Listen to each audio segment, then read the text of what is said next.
आप बोले अध्यक्ष महोदय, खड़े प्लीज। हाँ, अब हो गया। माननीय अध्यक्ष महोदय, श्री राज्यपाल महोदय के अभिभाषण पर बोलने का अवसर दिया है मुझे, मैं आपका बहुत धन्यवाद देना चाहता हूँ। भाजपा सरकार ने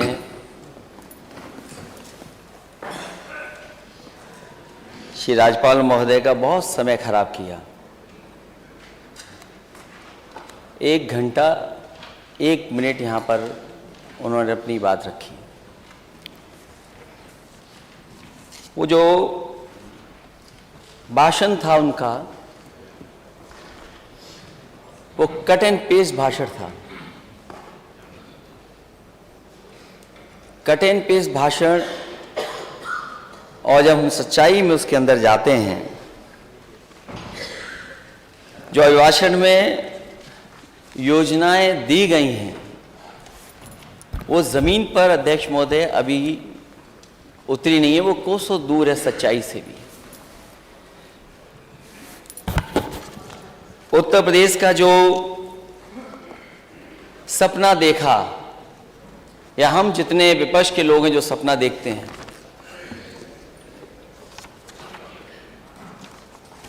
उत्तर प्रदेश देश का सबसे बड़ा प्रदेश है। और कई बार मैंने इसी सदन में नेता सदन को और बहुत सारे राजनेताओं को अखबारों में और कई लेखों में ये पढ़ा है और देखा है, और ये अभिभाषण में भी आया है कि उत्तर प्रदेश की अर्थव्यवस्था अगर बेहतर होगी तो देश की अर्थव्यवस्था बेहतर होगी। अगर उत्तर प्रदेश खुशहाली के रास्ते पे जाएगा तो देश भी आगे खुशहाली के रास्ते पे जाएगा। अगर नेता सदन का हम पुराना भाषण पढ़ें, उस समय वो क्या आबादी बताते थे अध्यक्ष, और आजकल जब सुनने में मिलता है तो नेता सदन और कई आंकड़ों में कहा जाता है कि उत्तर प्रदेश की आबादी 25 करोड़ है।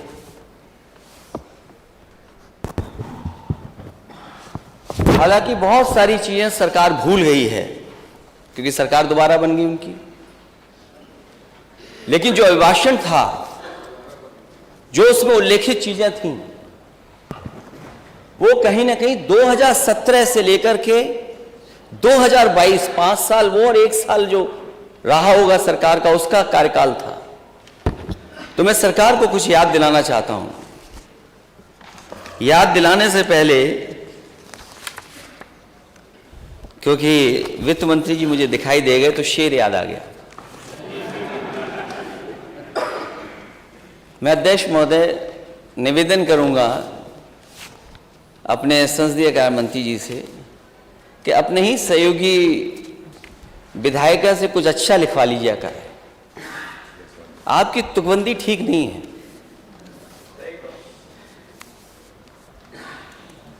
और मैं जब देखता हूं नेता सदन को और यहां पर सदन में आंखों पर सियासत का असर देख रहे हैं, आंखों पर सियासत का असर देख रहे हैं, किस ओर लगी आग किधर देख रहे हैं।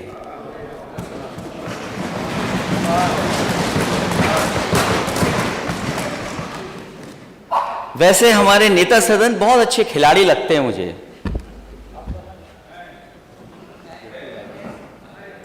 अभी कुछ दिन पहले पूरी दुनिया के लोग टीवी के सामने बैठे थे और दुनिया के लोग एक खेल को देख रहे थे। मैंने किसी को खेल अकेले देखते हुए नहीं देखा। हमारे नेता सदन टीवी के सामने अकेले बैठ करके कुछ देख रहे थे। लेकिन नेता सदन का मैंने दूसरा खेल भी देखा है। मैं नेता सदन को बताना चाहता हूं, फुटबॉल का मैच अकेले नहीं देखा करते। फुटबॉल का मैच अक्सर लोग, ज्यादातर लोग एक ग्रुप में बैठ करके देखते हैं और जिस टीम को वो सपोर्ट करते हैं उसकी वो ड्रेस पहन के बैठते हैं। मुझे नहीं पता नेता सदन किस टीम को सपोर्ट कर रहे थे आप। उस दिन तो नहीं पूछ पाया मैं, क्योंकि पूछ भी नहीं सकता था मैं, रात था, रात तक मैच चला था। और मैं यकीन से अध्यक्ष जी कह सकता हूं, मैच खत्म होने से पहले हमारे नेता सदन सो गए होंगे।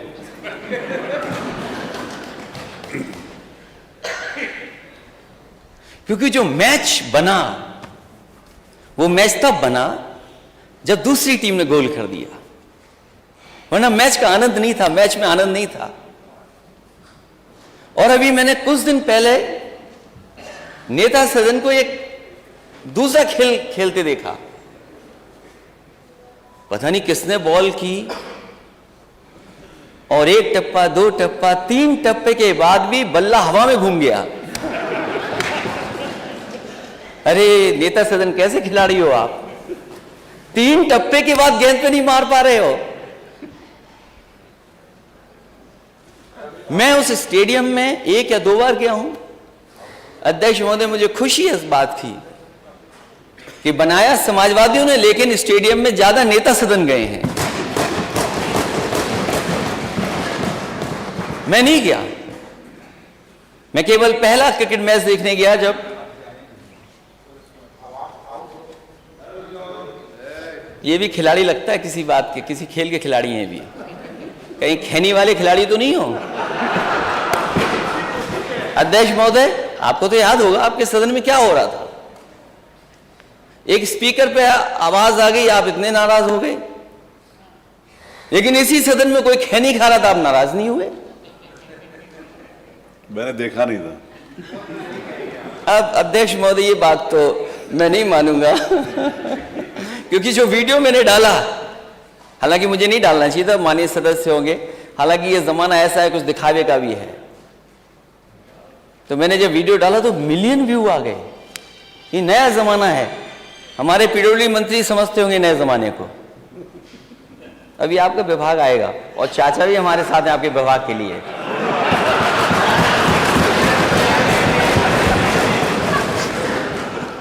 और मैंने जब नेता सदन को स्टेडियम में जाते देखा, खुशी मनाते हुए देखा, तो मैं बहुत दूर था, मैंने टीवी पर देखा कि नेता सदन ऐसे करते हुए जा रहे थे।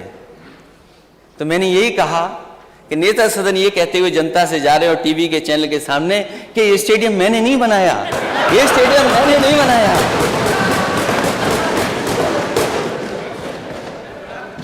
और मैं तो नेता सदन से कहूंगा, और नेता सदन वो बात भूल गए होंगे आप, जब मैंने बजट देखा मुझे दुख हुआ इस बात का।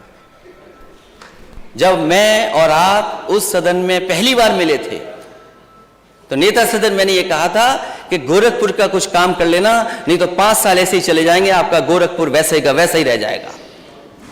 जब मैंने नाले का बजट देखा तो मुझे दुख हुआ कि बताओ, नेता सदन अपने गोरखपुर में अभी तक नाला नहीं बना पाए,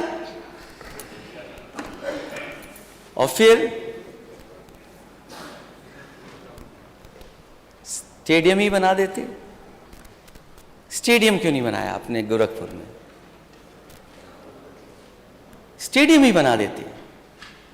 अगर लखनऊ राजधानी में स्टेडियम बना है, क्योंकि मैं ये बात और जगह की नहीं कह रहा हूं, मैं राजधानी के लिए कह रहा हूं, ग्रीन पार्क के लिए कह रहा हूं, कानपुर में, कम से कम गोरखपुर में एक ऐसा स्टेडियम बना देते जो अंतर्राष्ट्रीय स्तर पर अंतर्राष्ट्रीय मैच करा सकता।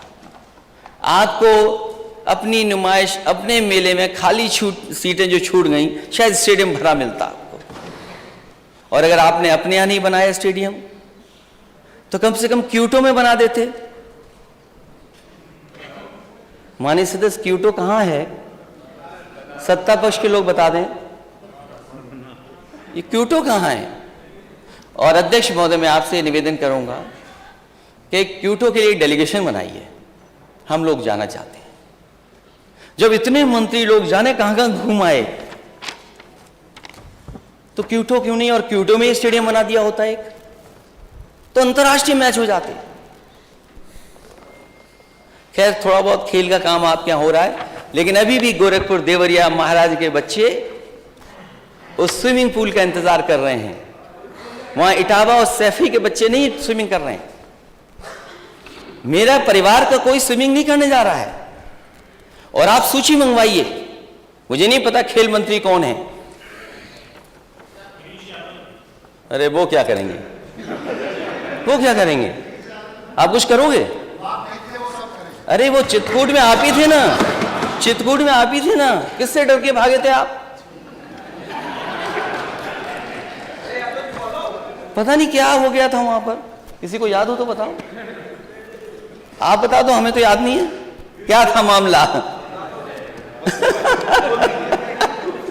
सोचिए आप।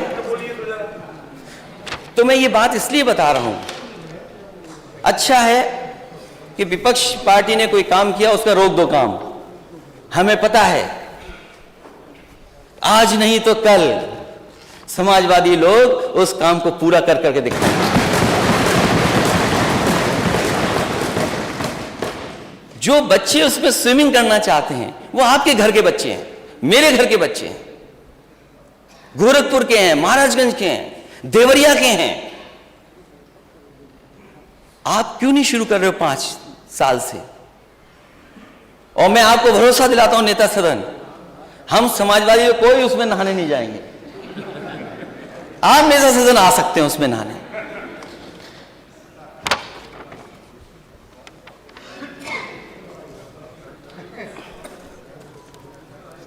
2017 में वादा किया गया था, संकल्प पत्र में 1 वर्ष के भीतर पुलिस के रिक्त पदों को भरेंगे। क्या हुआ उसका? यूपी के प्रमुख शहरों में शहीद रोशन सिंह आवासीय टाउनशिप की स्थापना होगी। कितने शहरों में आधा अधूरा पड़ा हुआ है? प्रदेश के प्रत्येक जिले में 3 महिला पुलिस थानों की स्थापना होगी। इसकी भी सूची बता दे सरकार। गन्ना किसानों का 14 दिन से भुगतान, 14 दिन के अंदर भुगतान।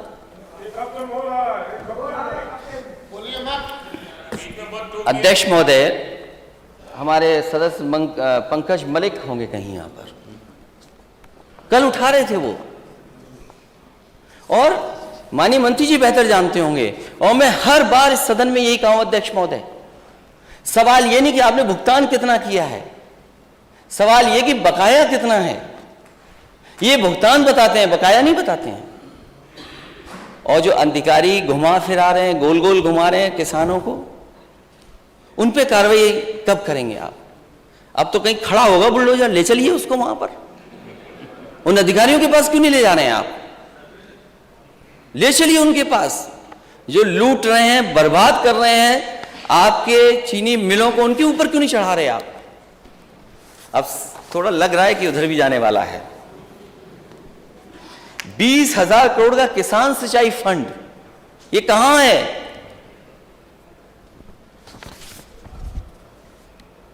दो 2022 आपका जाएगा ही नहीं। 23 आ गया, लेकिन बीजेपी के लिए 2022 ही रहेगा, क्योंकि किसानों की आय दोगुनी हुई नहीं। किस आंकड़े से आपके 2022 तक किसानों की आय दोगुनी होनी थी?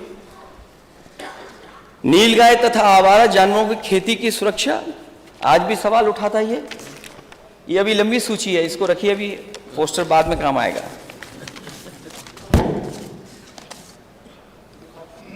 और फिर ये तो देश के प्रधानमंत्री जी ने कहा, देश के प्रधानमंत्री जी ने कहा कि जानवर सड़क पर नहीं होंगे, किसानों का ये संकट हम दूर कर देंगे। मुझे तो ये लगता है दिल्ली और लखनऊ में कोई तालमेल में गड़बड़ हो रहा है। अगर दिल्ली वाले कह देंगे तो लखनऊ वाले नहीं करेंगे, और लखनऊ वाले कुछ लेकर के जाएंगे तो दिल्ली वाले नहीं करेंगे। अब उस पर सब शांत हैं, कुछ है ऐसा मुझे लग रहा है। प्राथमिकता के आधार पर केन बेतवा नदी इंटरलिंक परियोजना कहां पहुंची है? सभी जरूरतमंद वंचित किसानों को प्रधानमंत्री आवास बीमा योजना, सस्ती दरों पर किसानों को कृषि के लिए बिजली, ब्लॉक स्तर पर कोल्ड स्टोर और वेयर हाउसिंग की सुविधाएं। सरकार ने किसानों से 60 दिन में 1 लाख टन मक्का खरीदने का वादा किया। कब मक्का खरीद गई?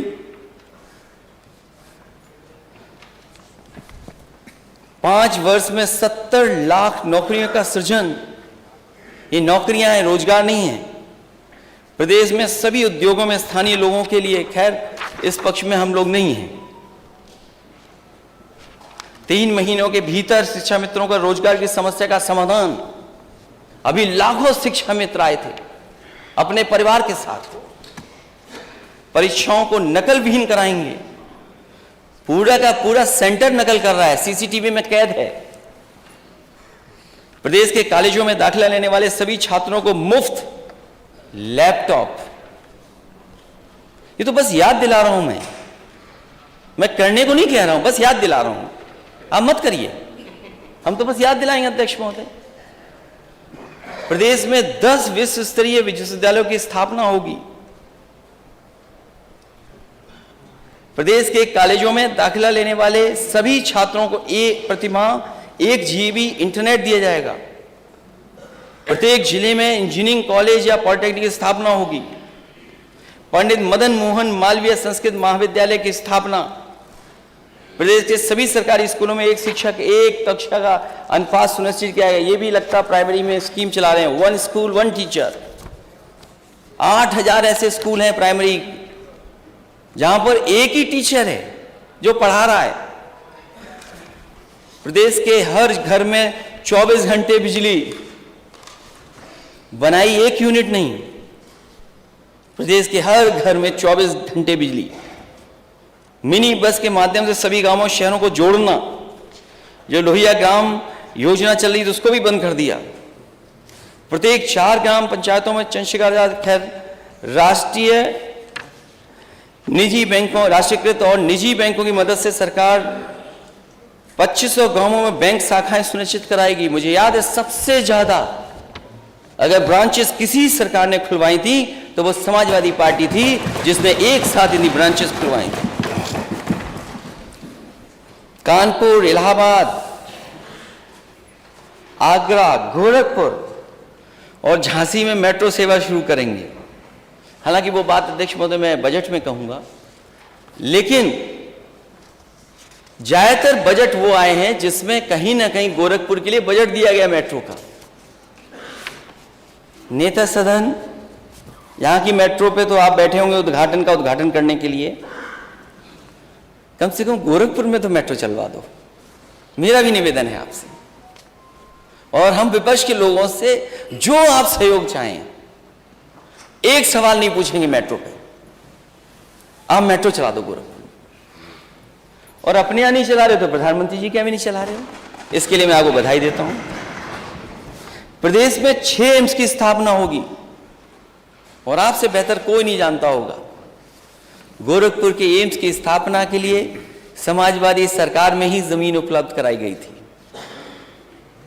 और यह धमकी मिली थी कि अगर जमीन नहीं देगी सरकार तो ये एम्स किसी और प्रदेश को दे दिया जाएगा। और उन व्यक्ति को नेता सदन बेहतर समझते होंगे जो जमीन दी जा रही थी, जो हाईकोर्ट में PIL कराए थे, वो किन के सहयोगी समर्थक थे।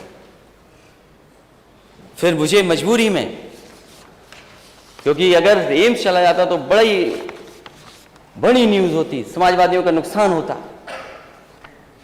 उस अथॉरिटी की अधिकारी कीमती जमीन नहीं देना चाहते थे। अध्यक्ष महोदय, कीमती जमीन बिना पैसे के दे करके वहां एम्स समाजवादियों की देन है। और वही नहीं, रायबरेली का भी देन है। रायबरेली का भी एम्स अगर किसी की वजह से बना है। अरे इतना डर के ताली बजाते हो एम्स के लिए। उन्हें यह संकोच लग रहा होगा कि जो बात मैं कह रहा हूं वो सच है कि नहीं है, लेकिन नेता सदन से अच्छा कुछ नहीं बोल सकते। बोलो वो किसका आदमी था जो PIL करके कोर्ट से जमीन रुकवाया था। और एम्स रायबरेली में किसने बनाया? समाजवादियों ने जमीन दी तब जाकर के बना। और 6 एम्स की स्थापना होती। कहां है एम्स?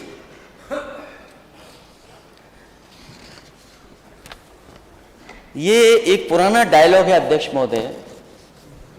सरकार की पहली कैबिनेट बैठक में 15 जून 2017 को यूपी की सड़कों को गड्ढा मुक्त बनाने के लिए फैसला ले लिया जाएगा। कौन सी सड़क आप गड्ढा मुक्त कर रहे थे, या वो सड़कें जो गड्ढा मुक्त हुई नहीं है वो दिखाई नहीं दे रही है सरकार को। सामान्य श्रेणी के गरीब लोगों के लिए आयोग की स्थापना की होगी। प्रदेश में डॉक्टरों के रिक्त पदों को भरेंगे। प्रदेश में भ्रष्टाचार के प्रति जीरो टॉलरेंस की नीति अपनाएंगे। हाँ, नेता सदन बहुत अच्छी जीरो टॉलरेंस की पॉलिसी अपनाई गई, सरकार बनते ही अपनाई गई पीडब्ल्यूडी विभाग में।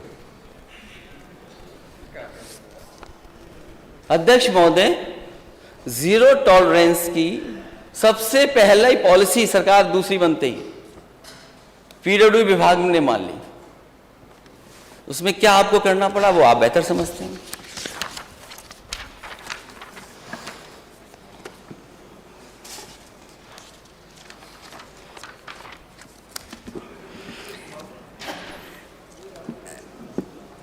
एक बात बहुत बताई गई है राज्यपाल जी के भाषण में कि उत्तर प्रदेश वो शेर गिरा है, शेर वाला वो हो गया शेर। ये कहा गया कि उत्तर प्रदेश सभी चीजों में नंबर 1 है। जो भी योजना बताई, कामधेनु में नंबर 1, डायल 100 पुलिस को रिस्पांस सिस्टम में नंबर 1 प्रथम। 2018 तक बताया गया कि जो 18 तक जो थे उसमें नंबर 1 उत्तर प्रदेश था। लेकिन नए आंकड़े भी देखने चाहिए कि उत्तर प्रदेश कहां खड़ा है। एक क्रेडिबल ऑर्गेनाइजेशन है जिसमें रैंकिंग स्टेट्स की बताई जाती है, और मैं नेता सदन से कहूंगा जो अधिकारी आपको गुमराह कर रहे हैं इस रिपोर्ट को भी पढ़ें, क्योंकि यूपी बदलेगा तो देश बदलेगा, यूपी आगे बढ़ेगा तो देश आगे बढ़ेगा। बिना यूपी के देश नहीं तरक्की कर पाएगा। आप कहां खड़े हैं? कभी तो आप केरला को बताते थे कि केरला यूपी से सीख ले। जो कंपोजिट स्कोर है स्टेट का, कंपोजिट के अंदर चीजें हैं जिन पर आकलन होता है स्टेट का। आप कहां खड़े हैं? आप किस स्थान पर हैं? पहले पे महाराष्ट्र, दूसरे पे जहां से माननीय गवर्नर आती हैं, और हम 16वें नंबर पर, हम 16वें नंबर पे खड़े हैं।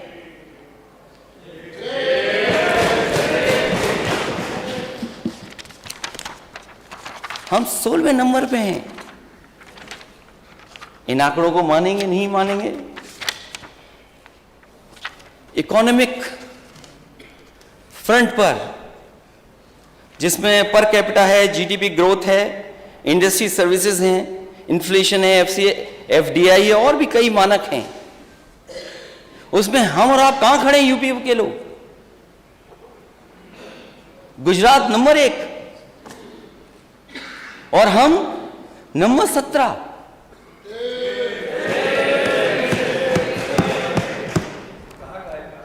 नहीं, आपको नहीं अच्छी लग रही है? नहीं, आप तो वित्त मंत्री है ना। अभी आपके भी मेडिकल कॉलेज पे आऊंगा मैं। पेपर अभी आ रहा हूं मैं मेडिकल कॉलेज। पेपर का रेफरेंस तो बताएं, कहां का पेपर? अच्छा, पेपर बता दें। ये नहीं मानेंगे, इंडिया टुडे पढ़ दूं? इंडिया टुडे नहीं, पेपर को उसकी ऑथेंटिसिटी क्या है उसकी? ये ऑथेंटिसिटी आप अपने अधिकारियों से पूछ लीजिएगा। कोई जिस पेपर को आप पूछ लीजिए। जिस पेपर ये को इसीलिए मैंने, आपने सुना नहीं लगता, आप हेडफोन लगाए नहीं थे। मैंने कहा कि ये बहुत ही क्रेडिबल एजेंसी है जिसके तहत मैं बोल रहा हूं। जिस पेपर को कोट कर रहे हैं उस पेपर का कम से कम नाम तो बताना चाहिए। नहीं, आप अपने अधिकारी पढ़े लिखे हैं, उनसे पढ़ लेना। अधिकारियों से क्यों पूछ रहे हैं आप? क्रेडिबल एजेंसी, आपको बताते हैं क्रेडिबल एजेंसी कहीं से उस एजेंसी का नाम भी तो हो, कोई एजेंसी का नाम बताया जाए। पढ़ दें क्या? नाम पढ़ दें, नाम पढ़ दें, नाम बताना चाहिए। अच्छा, नाम इसलिए नहीं पढ़ रहा, नहीं एक मिनट, नाम इसलिए नहीं पढ़ रहा हूं। अभी कांग्रेस के नेता जा रहे थे हवाई जहाज से, आपकी पुलिस पहुंच गई वहां, उन्हें हवाई जहाज में नहीं बैठने दिया। एक लोक गायक, आपको तो खुशी मनानी चाहिए। लोक गायक कोई अच्छा गाना गा रहा, ठीक है, हमारे खिलाफ भी गाना लोग गाते हैं। यूपी में कावा,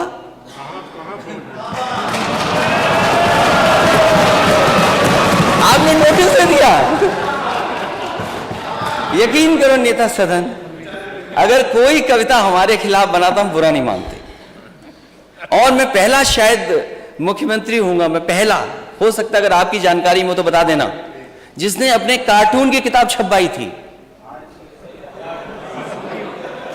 कार्टून ना समझना, तुम्हारा जिंदगी में नहीं बनेगा, आएगा कैसी जगह पर, ये मत समझना, क्योंकि तुम खुद कार्टून हो।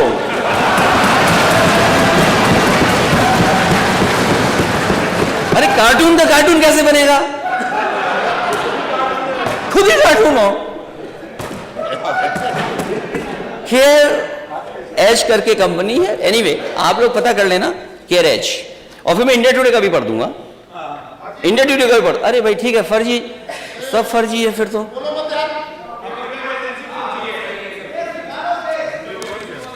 अभी मैं पूछूंगा फर्जी पर। अच्छा फर्जी था तो आपके नेता सदन क्रिकेट पे बॉल मार लिए थे, बैट मार लिए थे, वो भी फर्जी था क्या? पूरे देश ने देखा टीवी पर।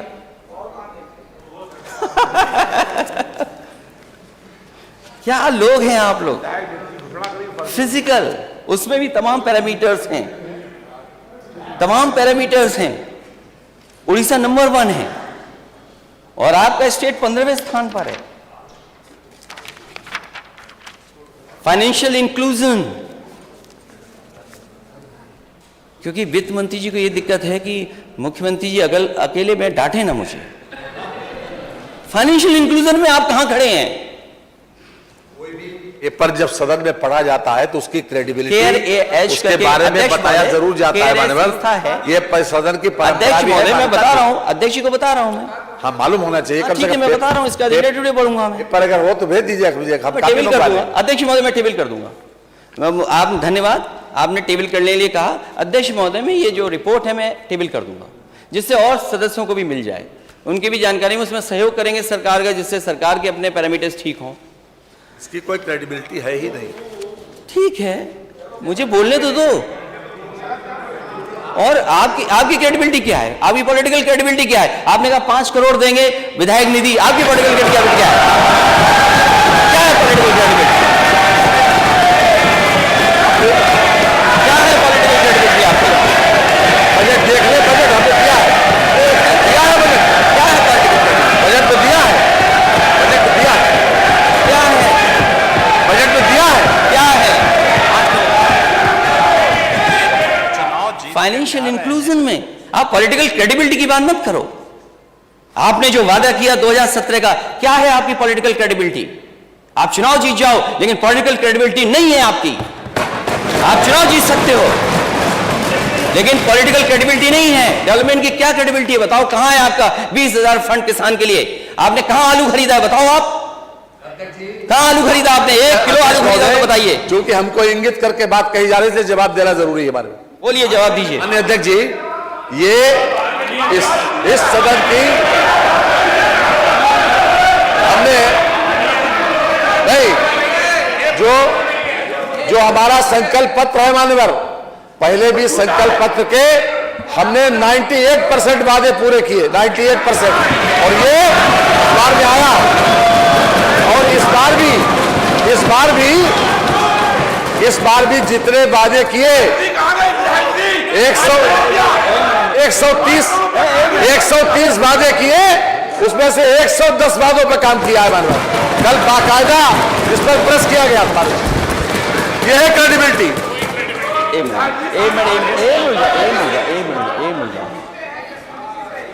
अध्यक्ष महोदय, अध्यक्ष मैं अपने माननीय सदस्यों से कहूंगा एक मिनट शांत रहें। अध्यक्ष महोदय,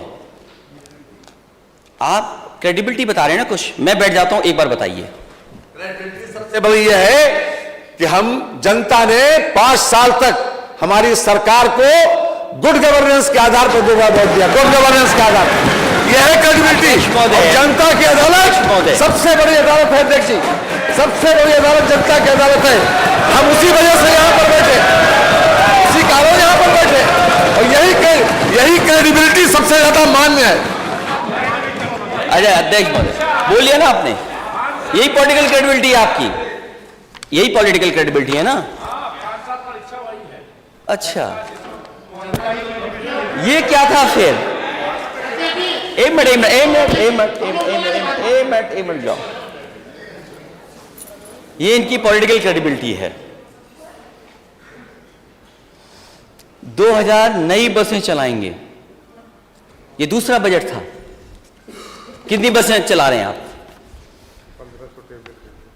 और पहले लैपटॉप दे रहे थे, क्योंकि मैंने कई बार कहा, फिर कहता हूं मैं, ये लैपटॉप नहीं बांट सकते, और नहीं बांटे इन्होंने। क्या वो पॉलिटिकल क्रेडिबिलिटी नहीं मानी जाएगी? अरे भाई, लैपटॉप क्या होता है? स्मार्टफोन। ये भाई, माननीय सदस्य, अध्यक्ष महोदय, मुझे आपने इतना कुछ बदलाव लाए हैं, इतना बदलाव आप लाए, मैं आपको बधाई देता हूं। आप टैबलेट ले आए यहाँ पर, बहुत सी चीजें बदली हैं आपने, टेक्नोलॉजी लगातार आप यूज कर रहे हैं। हमारे माननीय सदस्य को ये तो बता दो, टैबलेट, स्मार्टफोन, लैपटॉप क्या होता है? अरे वो इंजीनियर, उनको मालूम है, MBA है वो। ये दूसरा बजट है अध्यक्ष महोदय। माननीय नेता प्रतिपक्ष, आलू, टमाटर, प्याज जैसी सभी फसलों का न्यूनतम मूल्य देने के लिए 1000 करोड़ रुपया। आप बताइए, आलू की स्थिति क्या है आज? पूछिए अपने माननीय सदस्य लोगों से, हमारी बात मत मानिए। क्या आलू खरीदा जा रहा? क्या सरकार खरीदेगी आलू? क्या आलू सरकार खरीदेगी? मैं नेता सदन के बगल में बैठे वित्त मंत्री जी और नेता सदन से पूछा, क्या आलू आप खरीदेंगे? इतना खड़े होकर के बोल रहे थे, बोलिए आप आलू खरीदोगे कि नहीं खरीदोगे? हमने मान्यवर खरीदा भी है, आगे भी खरीदेंगे। और जो कुछ भी संकल्प पत्र वादा किया है मान्यवर, वो सभी वादे पूरे करेंगे मान्यवर। ये वादे नहीं, और जनता ने इसी बात के ऊपर चुना है। 4 चुनाव 2014, 17, 19 और 22, इसी क्रेडिबिलिटी के, यही है क्रेडिबिलिटी। और क्या? और क्रेडिबिलिटी का मानक क्या है? यही क्रेडिबिलिटी का मानक है।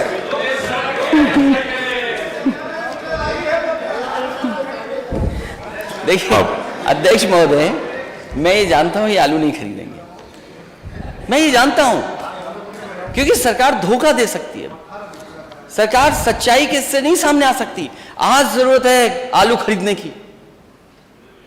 जो आलू बेल्ट है, हमारे माननीय सदस्य, मैं नहीं खड़ा होंगे, मंत्री हैं, कुछ लोगों की मंत्री पर छिन जाएगा, किसी की कुछ छिन जाएगा, इसलिए कोई सच नहीं बोलेगा। अकेले में अध्यक्ष जी पूछिए आलू की हालत क्या है, कोई नहीं पूछने वाला। धान में लूट हो गई, आलू में लूट होने जा रही है। और आय दोगुनी की बात कर रहे थे, 22 से 23 आ गया, किसी भी किसान के किसी फसल की आय दोगुनी नहीं हुई किसान की।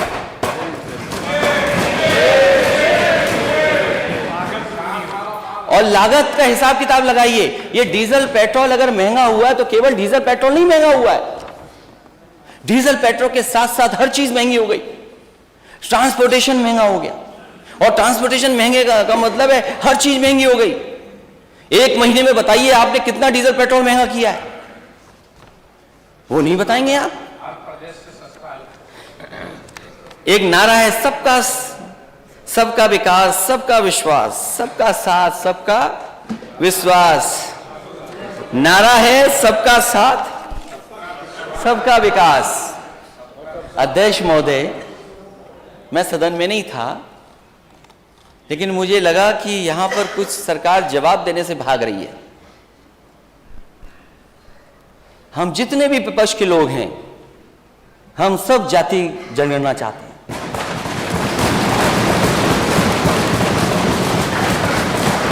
अध्यक्ष महोदय, हम जाति जनगणना चाहते हैं, और बिना जाति जनगणना के ये नारा आपका अधूरा है। सबका साथ कैसे होगा जब हमें और आपको नहीं पता कि हम कितने हैं आबादी में? सबका विकास कैसे करोगे आप?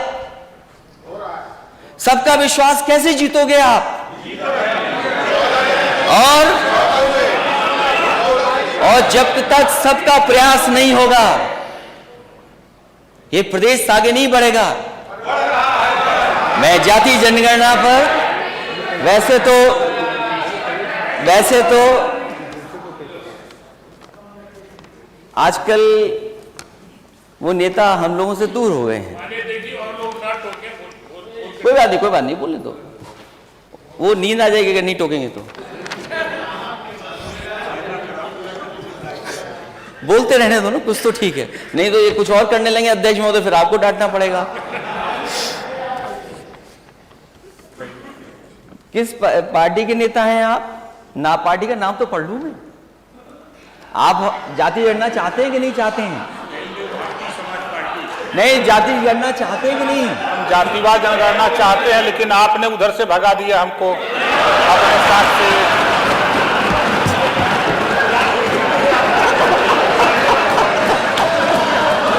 अच्छा नहीं, चलिए वो बात हमारी आपकी हो जाएगी, बात की बात। लेकिन ये बताइए, क्या आप जाति जनगणना चाहते हैं? 100% चाहते हैं। अरे कितने अच्छे लग रहे मंत्री बने हुए। इसी मंत्री के लिए गए थे वहां। नहीं, नाव मिलना ठीक है, नाव के लिए सर। क्या आप भी तो नेता हैं, क्या आप जाति जनगणना चाहते हैं?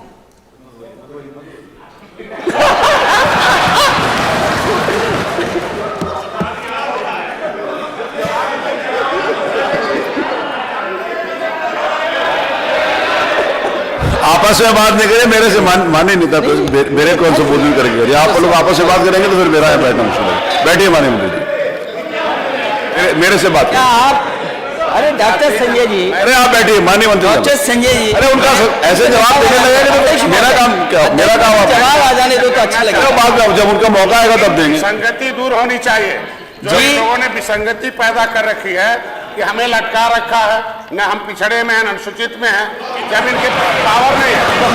आप बैठिए माननीय मंत्री जी, आप बैठिए, आप बैठिए। अरे कौन के चक्कर में फंस रहे हैं? बैठिए, अरे बैठिए, अरे आप बैठिए, आप माननीय मंत्री जी बैठिए प्लीज। अरे मैंने नेता प्रतिपक्ष को बुलाया, आपको नहीं बुलाया। आपका मौका आएगा तब बोलिएगा। अध्यक्ष महोदय, अरे बैठिए मंत्री जी।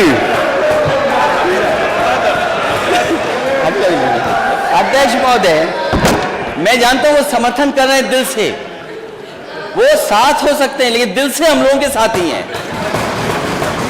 दिल पे क्या गुजर रही है वो बेहतर समझते हैं। और क्योंकि हम दोनों इंजीनियर हैं, तो इंजीनियर बात को अच्छी तरह समझते हैं। मुझे लगता है अपना दल भी यही चाहता है। अरे फिर आप खड़े हो गए। बैठिए माननीय मंत्री जी, बैठिए, जब आपका मौका आएगा तब बैठिए। नहीं अध्यक्ष महोदय, ये बात तो अरे आप देखिए, आप बोल रहे हो, कोई बीच में ना खड़ा, ये मेरी जिम्मेवारी है। ठीक है, लेकिन मैं अपने लिए समर्थन तो जुटा सकता हूँ। नहीं, आप बाद में जुटाइएगा अपनी बात।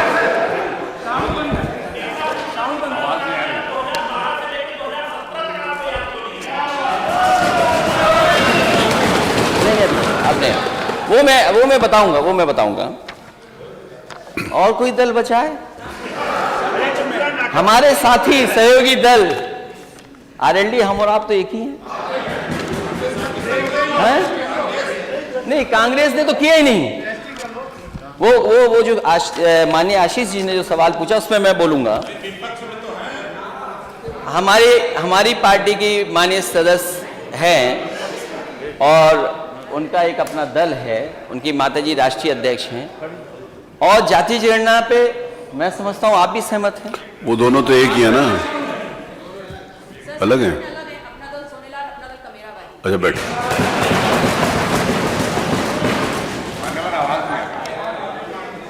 तो अब क्या दिक्कत है नेता सदन? मेरी आवाज नहीं आ रही? बिहार कर सकती है अध्यक्ष महोदय। चेक करें आवाज। अध्यक्ष महोदय, जाति जनगणना अगर बिहार में हो सकती है, अब आ रही है? अगर अध्यक्ष महोदय जाति जनगणना बिहार में हो सकती है, और मैंने अपने संकल्प पत्र में लिखा था, अपने घोषणा पत्र में लिखा था, समाजवादी सरकार बनेगी तो 3 महीने के अंदर जाति जनगणना उत्तर प्रदेश की कराने का काम सरकार से होगा। और माननीय सदस्य ये सवाल जो पूछ रहे हैं, आपका सवाल ठीक है आशीष जी, माननीय सदस्य का, कि आपकी सरकार में आपने क्यों नहीं किया। मुझे याद है मैं लोकसभा में था उस समय अध्यक्ष महोदय, नेताजी से लेकर के शरद यादव जी और दक्षिण भारत के सब नेता, आदरणीय लालू प्रसाद यादव जी और दक्षिण के जितने दल हैं, कांग्रेस पार्टी के अंदर जितने लोग थे, बहुत सारे लोग ये चाहते थे कि जब सेंसस हो रहा है तो जाति जनगणना हो उसमें। उसके लिए लोकसभा में कई बार धरने पर आवाज उठाई गई और उस समय कांग्रेस की लीडरशिप ने आश्वासन दिया था कि हम जाति जनगणना कराएंगे। पता नहीं क्यों उस सेंसस में नहीं किया गया। जब दोबारा सेंसस होने जा रहा है, इसलिए हमारी फिर मांग है कि जाति जनगणना होनी चाहिए, क्योंकि कांग्रेस की अकेली सदस्य हैं और हमारे गठबंधन की सहयोगी भी हैं। बहुजन समाज पार्टी भी उन्होंने बोला नहीं कि कि नहीं, वो सहयोगी तो पूछ के आना पड़ेगा। वो सहयोगी उन्होंने बताया नहीं कि है।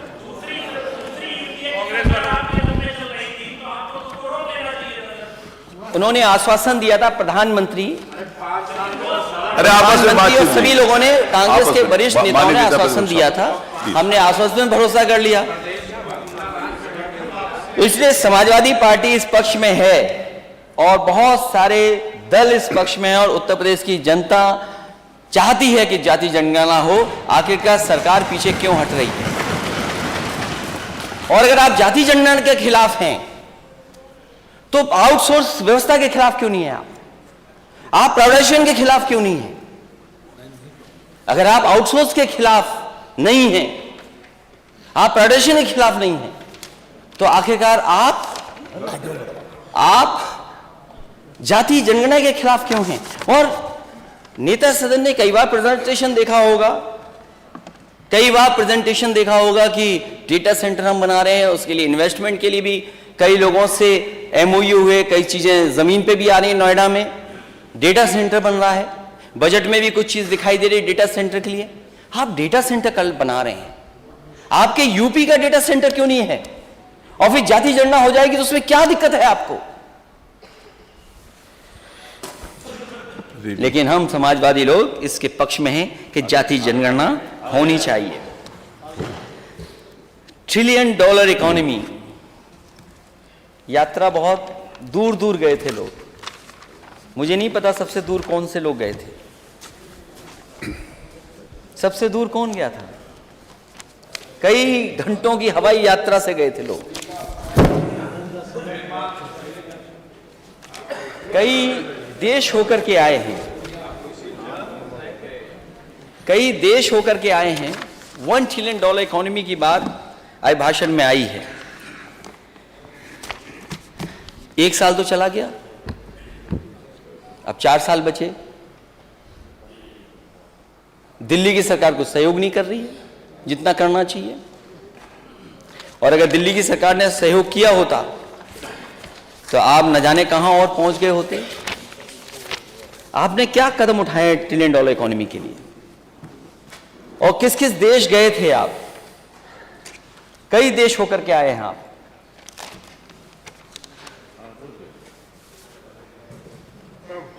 एक डेलीगेशन गया यूनाइटेड स्टेट्स, एक डेलीगेशन यूनाइटेड स्टेट्स गया था। मुझे नहीं पता, नहीं वो नहीं कागज दिया, अखबार नहीं, आगे नहीं गिरा, मेरे पास है, वो कुछ और चीज थी। एक डेलीगेशन गया यूनाइटेड स्टेट्स, एमओयू कर लिया कई हजार करोड़ का। बाद में पता लगा वो यूनिवर्सिटी ही नहीं है।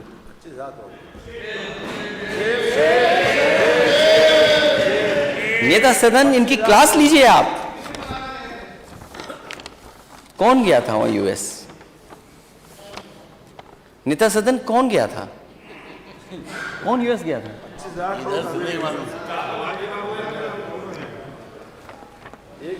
नहीं, ठीक है, थैंक यू। यूएस गए थे, यूनिवर्सिटी से एमओयू कर लिया, लेकिन यूनिवर्सिटी है ही नहीं वहां पर।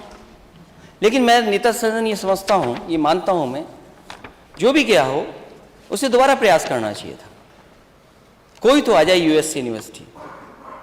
जब हम आप अपनी यूनिवर्सिटियों को नहीं बेहतर कर पा रहे हैं, उस स्टैंडर्ड पर नहीं खड़ा कर पा रहे हैं। हालांकि नेक के बारे में आपने बोला है कि 2 यूनिवर्सिटियों का अपग्रेडेशन हुआ है, लेकिन 84 यूनिवर्सिटियों में केवल 2 ही क्यों हुई? और क्यों नहीं हुई, उनके लिए भी प्रयास होता। मैं तो नीता सदन से कहूंगा जो यूएस गई थी टीम, उसको दोबारा यूएस भेजिए आप, और तब तक वापस मत आने देना जब तक वो किसी अच्छी यूनिवर्सिटी से एमओयू न कर ले आए।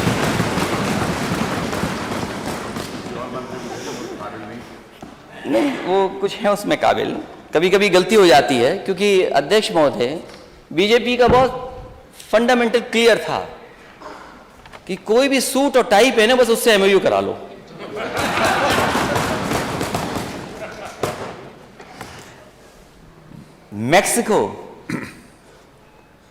मैक्सिको गए थे लोग,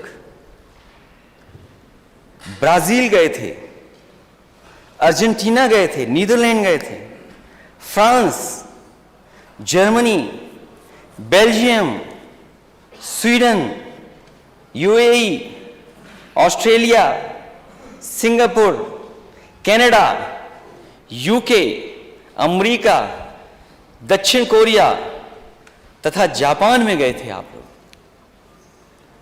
ये जो जापान में डेलीगेशन अध्यक्ष महोदय गया होगा वो क्योटो नहीं गया होगा, आप थे उसमें बने, तो मुझे खुशी होगी अगर मैं बैठ जाऊं और आप क्योटो के बारे में 1 मिनट बता दो, हमारा वाराणसी और क्योटो क्या है।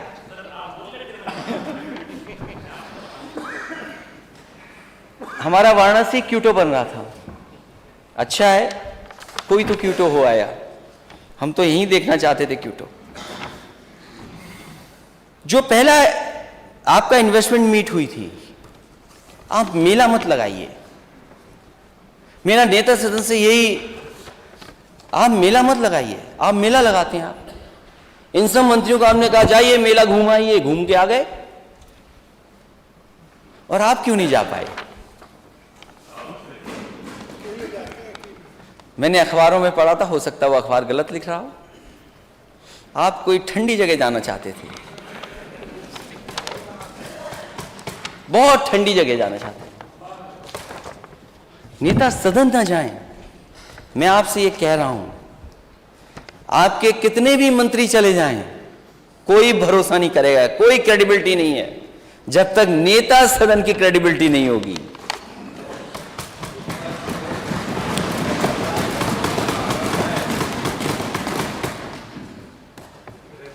इतने देश देखा है आप लोग, किसी देश में सड़क पे सांड दिखाई दिया?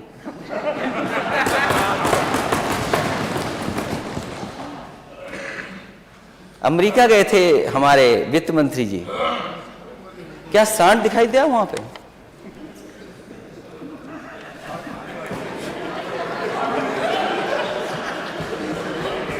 मैं तो पूछ रहा हूं।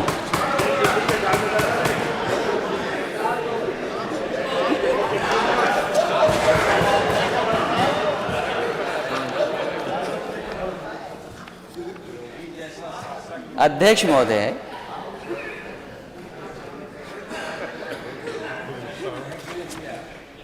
मैं एक दिन सड़क से जा रहा था,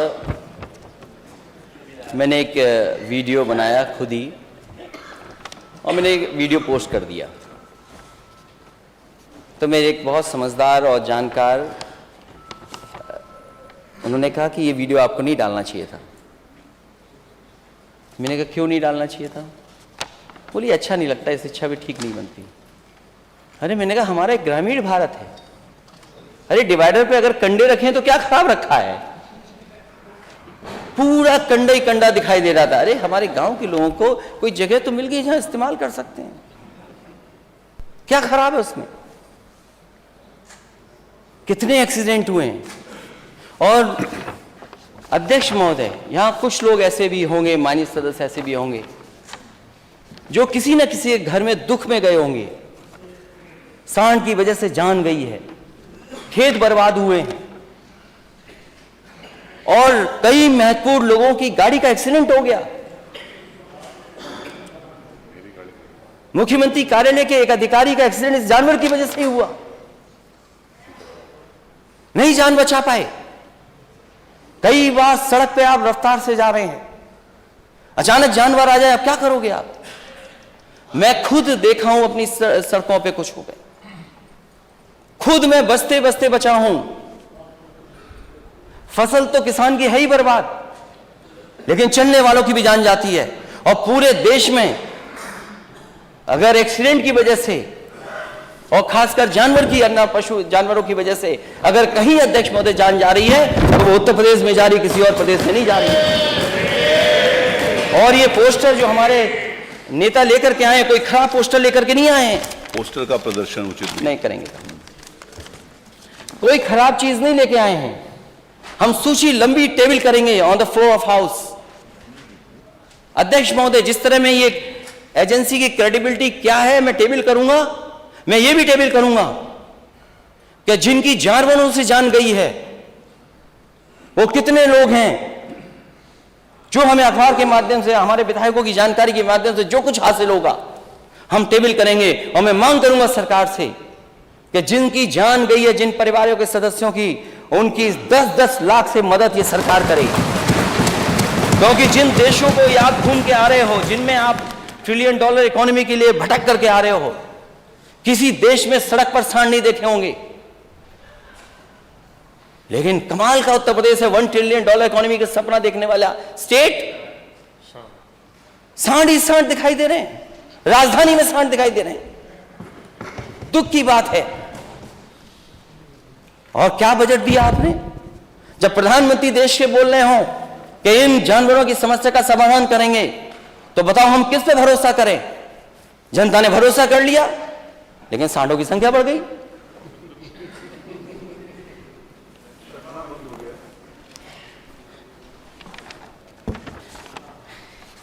जो एमओयू हुए हैं, इससे पहले वाला जो मेला लगा था इन्वेस्टमेंट मीट, उसमें भी बड़ा मेला लगा था और लगभग 4 लाख करोड़ के एमओयू साइन हुए थे। मैंने जानकारी हासिल की, पोर्टल पे देखूं आखिरकार कितने लोगों ने एमओयू किया। वो वेबसाइट ही नहीं चल रही है। अगर हम और आप जानना चाहें कि किन लोगों ने एमओयू किया है, तो पूरी सूची नहीं मिल रही है। आखिर सरकार क्यों छिपा रही है? हमारे जितने माननीय सदस्य बैठे हैं, उनके किसी डिस्ट्रिक्ट में कोई बड़ा इन्वेस्टमेंट नहीं आया। 4 लाख करोड़ का किसी डिस्ट्रिक्ट में नहीं आया। और ये एक डिस्ट्रिक्ट के नहीं है, हर डिस्ट्रिक्ट के हैं। और मैं अगर उधर कहूंगा तो सब चिल्ला देंगे हाँ आया है। शाहजहांपुर में कौन सा इन्वेस्टमेंट आ गया पहले के अलावा वाला? लग गई। चिमनी से धुआं तो नहीं लग रहा, चिमनी से धुआं तो नहीं लग रहा, रोजा वाली चिमनी से। मैं दूसरी बात पूछ रहा हूं, अभी मैं दूसरी बात पूछूंगा ना, अभी मैं पूछूंगा, उस पर भी पूछूंगा मैं भी। जो 4 लाख करोड़ का इन्वेस्टमेंट कहां है जमीन पर? कितना आ गया ये बता दें आप। और फिर इस बार कितने लाख करोड़ का एमओयू कर दिया, मेला लगा लिया वहां पर। आंकड़े कितने आए? 33 लाख करोड़, 34 लाख करोड़। मुझे तो लगता है कि भारत ने आविष्कार किया जीरो का, हमारे बीजेपी ने आविष्कार किया कि वह जीरो बढ़ाते जाओ। क्या थाना, क्या तहसील में क्या सुनवाई हुई होगी? सब अधिकारी एमओयू में लगे हुए थे, एमओयू करना है, एमओयू करना है। जब दुनिया घूम आए, वहां जो मिला सो मिला। फिर हर बड़े बड़े शहरों के डिस्ट्रिक्ट पे चले गए, बड़े बड़े शहरों में गए, वहां भी एमओयू कर लाए। फिर जिले में पता किया किसने काम किया है, किसने नया ठेका किया, कौन कोल्ड स्टोर लगा रहा है, कौन क्या कारोबार कर रहा है, बोला आप भी एमओयू के पार्ट हैं। नेता सदन, आप जानकारी करिए, क्या जिलों में जो काम पहले से चल रहे थे, छोटे मोटे काम, उनको भी एमओयू में जोड़ दिया। कईयों से जबरदस्ती कहा गया कि अच्छा आप एमओयू नहीं करेंगे, उन्होंने एमओयू कर लिया। क्या क्रेडिबिलिटी है एमओयू की?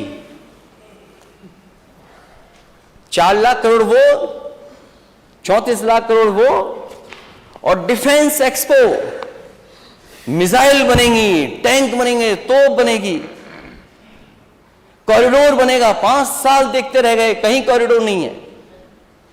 डिफेंस में क्या आ गया इन्वेस्टमेंट? कितना इन्वेस्टमेंट आ गया। और फिर जो लोग करना भी चाहते होंगे वो क्या आप दोगे उन्हें? क्या पॉलिसी है आपके पास?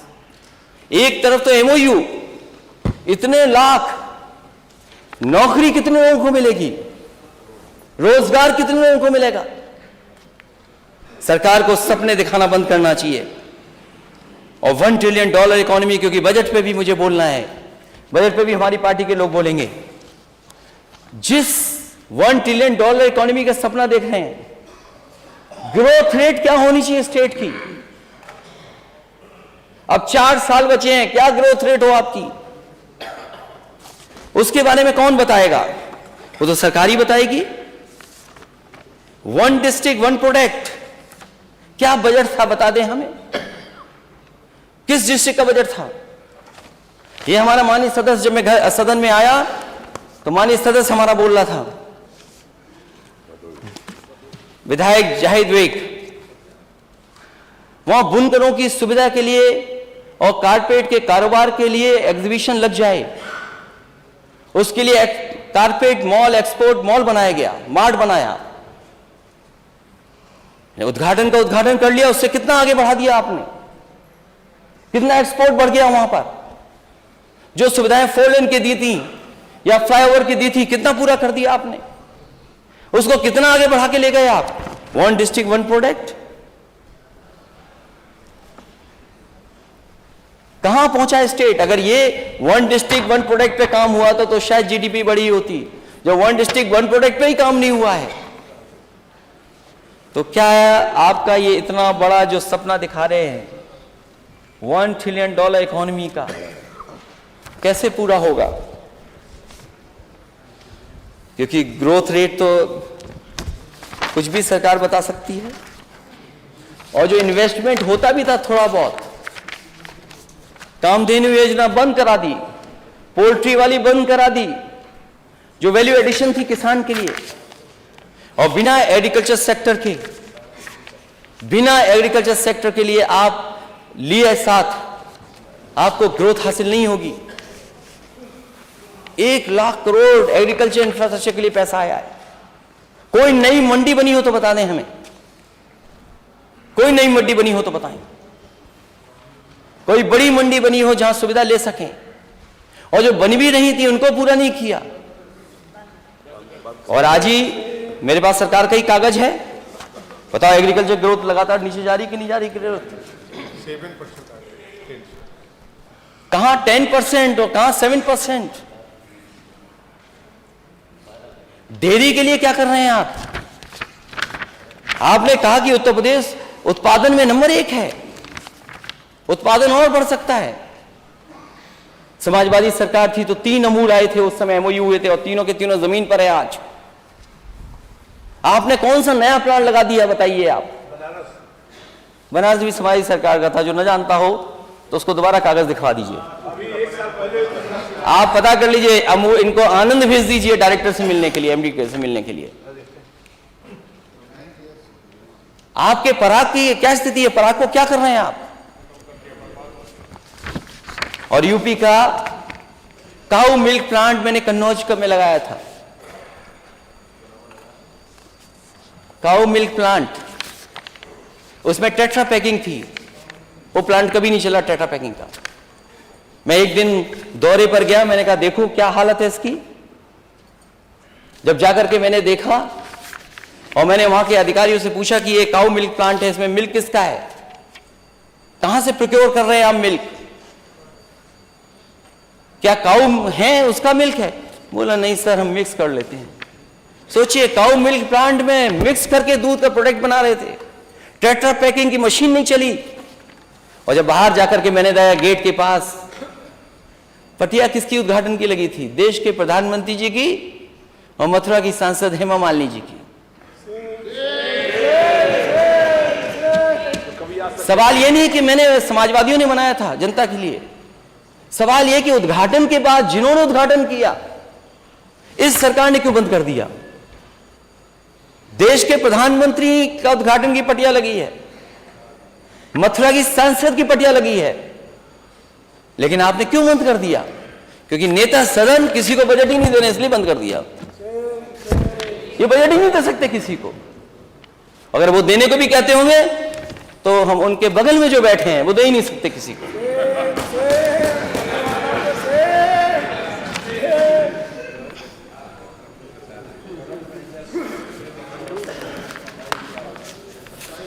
वहां सेंटर ऑफ एक्सीलेंस भी है। फूड पार्क बन रहे थे, क्या हुआ फूड पार्क के लिए? सपना दिखा रहे थे मलियाबाद के आम, क्या किया आपने मलियाबाद के आम के लिए? भाषण सुनिए आप इनके। जो मेगा फूड पार्क बना था बहेड़ी में, 300 एकड़ से ज्यादा जमीन थी, 328 एकड़ जमीन पर जितना काम समाजवादियों ने किया, उसके बाद सरकार ने एक पैसा नहीं दिया उसको। और कितने में बताऊं, ऐसे उदाहरण दूं मैं आपको।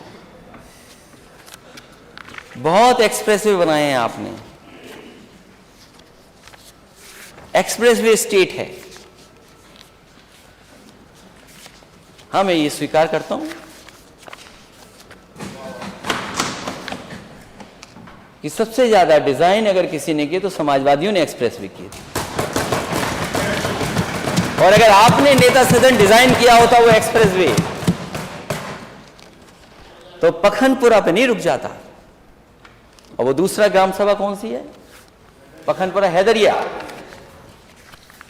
अध्यक्ष महोदय, समाजवादी पूर्वांचल एक्सप्रेसवे जहां तक समाजवादी सरकार में डिजाइन था, जितना अलाइनमेंट था, जितना लैंड एक्विजिशन के लिए मार्क किया गया था, वहीं तक बना, उससे 1 इंच आगे नहीं बढ़ाया सरकार ने। और इसी वजह से घाटे में है, घाटे में है।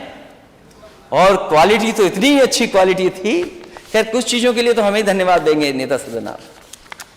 एक वीडियो मैंने लगा दिया था, उसके बाद आपकी बहुत अच्छी फोटोग्राफी हुई। उसके बाद रफ्तार से कोई चला आ रहा था, पूरी गाड़ी चली गई अंदर, पूरी गाड़ी अंदर। कैसे निकला होगा वो गाड़ी से, और गाड़ी कैसे निकाली होगी उस गड्ढे से? एक्सप्रेसवे, पूरी गाड़ी अंदर यात्रियों के संग, वो एक्सप्रेसवे आपका। और मैं दावा करता हूं इस सदन में नेता अध्यक्ष महोदय जी, समाजवादियों ने अगर डिजाइन नहीं किया होता उस तरह का, तो कभी भी देश के प्रधानमंत्री अपना हरकुलस लेकर के उस एक्सप्रेसवे पर नहीं उतर पाते। और जितने हमारे नेता थे उस समय, मंत्री थे, सबके उस पर पटिया पे नाम थे, सब हटा दिया इन्होंने। आपका घाटे में है कि नहीं है? बुंदेलखंड एक्सप्रेसवे अलाइनमेंट बदल दिया, झांसी से बनना था चित्रकूट से बना दिया, और अभी चित्रकूट नहीं जुड़ा है इसमें। प्रधानमंत्री ने उद्घाटन किया, प्रधानमंत्री जी गए, पूरा ढह गया। लोग डर रहे चलने में। अगर लोग डरेंगे चलने में तो कैसे मुनाफा आएगा? सब टोल घाटे में, घाटा ही घाटा। और इसलिए घाटा हो रहा है क्योंकि आप मंडियां नहीं बना रहे हैं, आप किसानों को सुविधाएं नहीं दे रहे हैं। ये एक्सप्रेसवे केवल शहर को जोड़ने के लिए नहीं थे, गांव को जोड़ने के लिए थे। और हमारी एग्रीकल्चर सेक्टर को कैसे आगे बढ़ा ले जाए, इसलिए था। और ये 2 एक्सप्रेसवे तो मैंने बोल दिया, एक और बड़ा एक्सप्रेसवे बन रहा है, उसमें बहुजन समाज पार्टी के नेता, थोड़ा सदन के जो उनकी पार्टी के नेता हैं वो जरूर कहेंगे, वो तो आपका था एक्सप्रेसवे, गंगा एक्सप्रेसवे। अच्छा, तब ठीक है, आप बताना ये जरूर, ये गंगा एक्सप्रेसवे इनका था। उनकी ज्यादा चिंता कर रहे हैं आज आप। नहीं, वो सच थोड़ा बहुत बता देंगे सरकार को। जो गंगा एक्सप्रेसवे बनाने वाले थे वो नंबर 2 से लुढ़क करके जाने कहां पहुंच गए हैं, और कितना नीचे जाएंगे कोई नहीं जानता। जो नंबर 2 पे थे, वैसे 2 नंबरी अच्छा शब्द नहीं माना जाता है, जो 2 नंबर पे थे वो कहां पहुंच गए? अब कैसे ऊपर आओगे आप? और दोस्त की पहचान तो तभी होती है जब बुरा वक्त होता है। बोलो, दोस्त के साथ खड़े होगे कि नहीं खड़े होगे आप लोग? दोस्त की पहचान तभी तो होगी बुरे वक्त पर।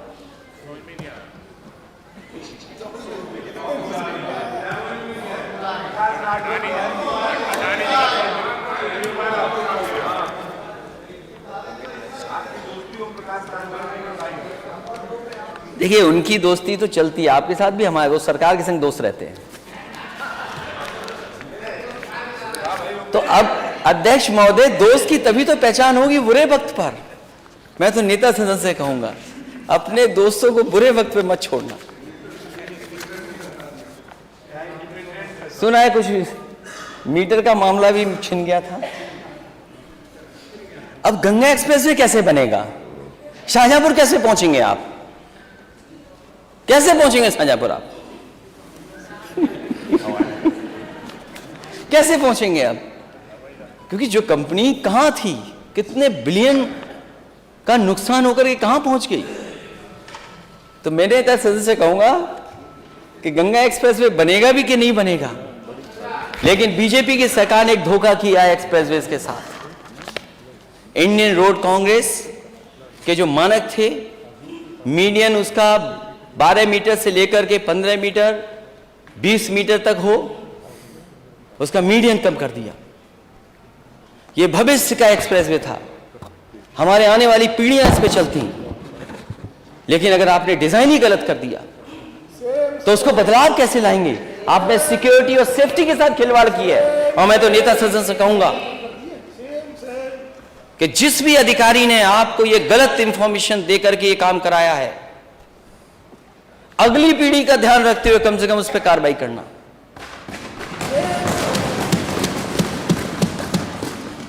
और फिर आपको दिल्ली वाले पैसा क्यों नहीं दे रहे हैं एक्सप्रेसवे के लिए? अभी दिल्ली से मुंबई एक्सप्रेसवे बना है, मैंने पिछली बार भी सदन में कहा था, फिर कहता हूं बात को। यूपी की जनता ने दिल्ली में बीजेपी की सरकार बनाई, देश के प्रधानमंत्री यहां के, लेकिन एक्सप्रेसवे के लिए पैसा क्यों नहीं मिल रहा दिल्ली से और स्टेटों को क्यों मिल रहा है? 1 लाख करोड़ का दिल्ली से मुंबई एक्सप्रेसवे, लेकिन आपके स्टेट के लिए एक भी एक्सप्रेसवे के लिए पैसा नहीं। और जब आपके लिए पैसा नहीं तो आप भी नहीं दे पाएंगे पैसा। वित्त मंत्री जी, आप ही मांग लो, अगर नेता सदन नहीं मांग रहे हैं तो पैसा लाइए आप।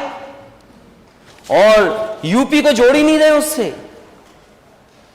यूपी नहीं जुड़ा है देश के सबसे बड़े एक्सप्रेसवे से, कम से कम यूपी को जुड़वाइए आप।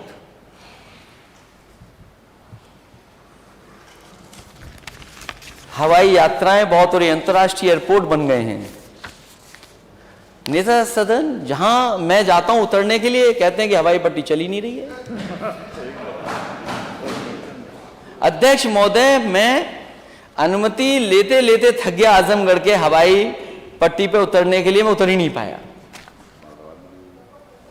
हवाई जहाज से ये नेताजी ने बनवाई थी, उसके बाद एक्सपेंशन हमने किया और 5 साल से नहीं चालू हो रहा, क्योंकि वो एयरपोर्ट की सूची में है। ये बात मैं इसलिए कह रहा हूं, सब कुछ बन गया वहां, आप जाना चाहेंगे कि आप नहीं उतर सकते। मुरादाबाद भी पुराना समाजवादी नेताजी के समय की देन थी, आज भी नहीं उतर सकते आप उस पे। और आजमगढ़ में आप दे रहे हो, इतना बढ़िया एक्सप्रेसवे दिया है, जहां सड़क पर हवाई जहाज उतर जा रहे हो, वहां क्यों लोगों किसानों को परेशान कर रहे हैं आप? बनाना है नहीं आपको, क्यों बना रहे हैं आप? केवल किसानों को परेशान करने के लिए ये बना नहीं रहे, ना नोटिफिकेशन है ना बजट है उसके लिए। चित्रकूट की हवाई पट्टी, नेता मैं हमारे माननीय सदस्य बार बार कह रहे हैं, मैं अध्यक्ष महोदय कहना चाहता हूं, ये आजमगढ़ की नई हवाई पट्टी बनाए, नया एयरपोर्ट बना रहे हैं। केवल किसान को परेशान करना चाहते हैं। उतनी ही हवाई पट्टी पर उतर जा रहा है तो भी नहीं माने। पता नहीं कौन सा एयरपोर्ट बनाना चाहते हैं आप। चित्रकूट का क्या बना लिया आप? क्या चित्रकूट का बन गया? 5 साल से नहीं कोई उतर पाया। एक हवाई पट्टी बनी रसूलाबाद में, एक बार हवाई जहाज उतरा बस, और उसमें भी कुछ उद्योगपति भेजे सरकार ने, कहा कि यहां बहुत बड़ा इन्वेस्टमेंट होगा, बहुत कारोबार बढ़ेगा। उसके बाद कभी दोबारा नहीं उतरे जाकर के वहां। किसकी देन है ये सब हवाई पट्टियां बनाना?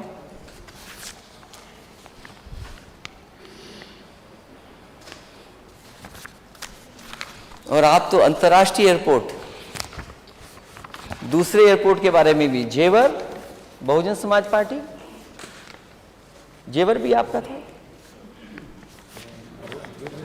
एनओसी समाजवादियों ने दिलाई। समाजवादी पार्टी की सरकार में हम दूसरी चाहते थे, एक और एनओसी मिल जाए हिरनगांव में, लेकिन बीजेपी की सरकार दिल्ली में थी, उन्होंने एनओसी नहीं लेने दिया हमें। एनओसी नहीं लेने दिया, दिया ही नहीं एनओसी। आपने भेदभाव किया उस समय। अगर भेदभाव न किया होता तो एक और आगरा को एयरपोर्ट बन गया होता, मिल गया होता। कानून व्यवस्था पर zero tolerance.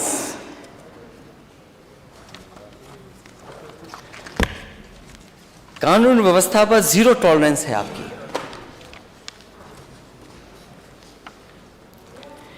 Ease of doing business तो कितनी है, लेकिन ease of doing crime Uttar Pradesh में लगातार बढ़ रहा है। जो घटना अभी हुई हाल में, अगर एडमिनिस्ट्रेशन जागरूक होता और एडमिनिस्ट्रेशन अगर न्याय देता और न्याय के लिए काम करता, तो शायद मां बेटी को इस तरह जलाया नहीं जाता। कोई कल्पना कर सकता है कि सरकार $1 ट्रिलियन की इकोनॉमी का सपना देखे और उसी प्रदेश में मां बेटी को जला दिया गया और प्रशासन भाग गया हो, जिस प्रशासन की जिम्मेदारी थी बचाने की, जो अधिकारी मौके पे थे, आखिरकार प्रशासन भाग गया, बुलडोजर चला दिया, मां बेटी जलती रही। न केवल गांव के लोगों ने बल्कि आसपास के लोगों ने। और उस बुजुर्ग पिता ने, पति ने अपने सामने बेटी और पत्नी को जलते देखा। ये सरकार है आपकी, ये वो काम है बुलडोजर का। याद रखिए, बुलडोजर में दिमाग नहीं होता। वो कैसे देखेगा कहां जाना है उसको?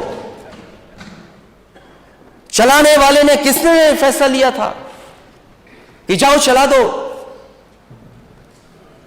और फिर वो एक और वीडियो वायरल हुआ है, नेता सदन आपकी पुलिस ने उस बेटे को नंगा किया, बताइए, सर्दी में नंगा कर दिया। कोई कल्पना कर सकता है कि मां बेटी जल रही हो, प्रशासन भाग जाए और प्रशासन से न्याय मांगने जाए तो उसे कपड़े उतरवा दिए जाए सर्दी में?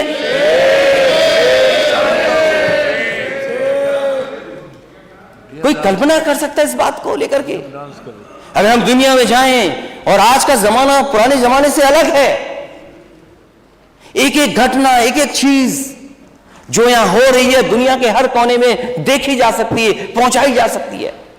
हम आप कितना भी मैनिपुलेट करें, लेकिन आज के समय पर नेता सदन सच्चाई को नहीं छिपा सकते। और मैं आपके जिले की घटना याद दिलाता हूं। अपनी सरकार के समय पर एक पुलिस के अधिकारी ने इसी तरह कुछ गलत काम किया था, मैंने उसको वहीं पर सस्पेंड किया था। आपको कौन रोकता है अधिकारियों के खिलाफ कार्रवाई के लिए? मां बेटी गई हैं, ब्राह्मण परिवार के बेटे को आधा नंगा कर दिया, कौन रोक रहा है आपको? रोक कौन रहा है कार्रवाई के लिए? इससे आप न्याय नहीं दिला पाएंगे। और एक घटना नहीं, जीरो टॉलरेंस की मैं दूसरी घटना भी कन्नौज की बता सकता हूं। आप कहते हैं कि दंगा की डेफिनेशन देखिए ना, जो आंकड़े आते हैं वो क्या कहते हैं, एनसीआरबी के आंकड़ों को दोबारा पढ़िए। और सरकार के आंकड़े देखिए, क्या है सरकार के आंकड़े। कन्नौज में 10,000 रुपए दे करके एक मुस्लिम नौजवान से आपने मंदिर में मांस रखवा दिया। वो बीजेपी का कार्यकर्ता था, नेता सदन, बीजेपी का कार्यकर्ता था, और आपको डीएमएसपी को सस्पेंड करना पड़ा, हटाना पड़ा कि नहीं हटाना पड़ा, बताइए आप। कौन लोग थे वो दंगा कराने में? दंगा कराने वाला अध्यक्ष महोदय कोई था तो भारतीय जनता पार्टी का था। और 10,000 रुपए में मंदिर में बीजेपी के कार्यकर्ता ने मंदिर में जानवर का मांस रखवाया। और 17 लोग, अगर हम लोग सख्ती नहीं करते, आंदोलन की लेने धमकी देते, तो शायद वो कार्रवाई नहीं होती। प्रशासन घबरा गया और 17 के 17 लोग बीजेपी के कार्यकर्ता जेल गए हैं, वो बीजेपी के लोग हैं। आप कहते हैं सफाई दंगा करते हैं। रायबरेली में मां की मजदूरी मांगने पर सत्ता संरक्षित दबंगों ने 10वीं के दलित छात्र बिजली केबल से पिटाई की और क्या चटवाया? पैर चटवाए एक दलित के नौजवान के। ये आखिरकार घमंड आ कहां से रहा है, अहंकार कहां से आ रहा है अध्यक्ष महोदय? ये जीरो टॉलरेंस है। एक दलित बच्चे से जूते चटवाएंगे आप? ये जीरो टॉलरेंस है आपकी? कुछ बातचीत हो गई और बातचीत में गोली मार दी जौनपुर में सभासद के। ये जीरो टॉलरेंस है आपकी? गोली मार दी, फरार, बातचीत हुई, निकाला, गोली मार दी। ये है आपका जीरो टॉलरेंस? महोबा में नमस्कार न करने पर दलित को कुल्हाड़ी से मारकर लहलहान किया। ये जीरो टॉलरेंस है आपकी? ये कहां से शब्द आपने इजाद किया, जीरो टॉलरेंस? कहां से लेके आ गए आप ये शब्द जीरो टॉलरेंस? बाराबंकी में लेखपाल के उत्पीड़न के चलते कानून गो को मुंशी से आत्महत्या, इलाज ही नहीं हुआ, आत्महत्या करनी पड़ी। न्याय के लिए सोचें आप। यही बाराबंकी जो मुख्यमंत्री आवास से 70 किलोमीटर दूर यह घटना हुई। यह है जीरो टॉलरेंस। कहां खो गया आपका बुलडोजर? कहां खो गया?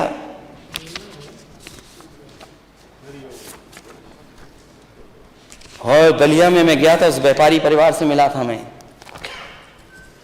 कौन लोग हैं सूदखोरी कर रहे हैं वहां पर? करोड़ों की मार्केट वैल्यू जमीन, करोड़ों की मार्केट वैल्यू की जमीन वो ले ली। उसके बाद भी संतुष्ट नहीं हुए वो, धमकाते रहे और लाइव उसने आत्महत्या कर ली, लाइव। इससे ज्यादा दुखद क्या है? और नेता सदन आप जानकारी करिए, क्या बीजेपी के लोग उसमें शामिल हैं कि नहीं हैं? अगर जीरो टॉलरेंस है तो बीजेपी के नेताओं को आप जेल भेजेंगे कि नहीं भेजेंगे? और बीजेपी के कार्यकर्ता नेता जो कर रहे हैं, आजमगढ़ में इंद्रपाल मौर्य संगम अपहरण कर हत्या, पति पत्नी, ये जीरो टॉलरेंस है आपकी। और कानपुर में अध्यक्ष महोदय आपको जानकारी होगी कस्टोडियल डेथ की, बलवंत सिंह की। क्यों पुलिस ने मार दिया उसको? ये सैसवान में पुलिसिया गश्त 6 फरवरी को कोतवाली परिषद में खुद को पेट्रोल डालकर, ये जीरो टॉलरेंस है। वो भी जान चली गई उसकी सैसवान में। बलवंत सिंह, उसके साथ जो हुआ है, कोई कल्पना कर सकता? पुलिस पे फर्जी एफआईआर लिखा दी, पुलिस लगी, मारते मारते जान ले ली। क्या मदद की है आपने? आप दूसरों पे आरोप लगाते थे कि समाजवादी सरकार है, इसमें मदद में भेदभाव होता है। क्यों? कानून व्यवस्था जीरो अध्यक्ष महोदय, क्या अध्यक्ष महोदय जीरो टॉलरेंस? आपको भी जीरो टॉलरेंस रखनी चाहिए। घंटा हो गया हमारा। नहीं, अभी तो मैं सब्जेक्टिव टेस्ट नहीं किया हूं। अभी तो शाहजहांपुर का मेडिकल कॉलेज आना है। मेडिकल कॉलेज बजट में ले लीजिएगा। नहीं, बजट में फिर वो बजट वाली बात आएगी।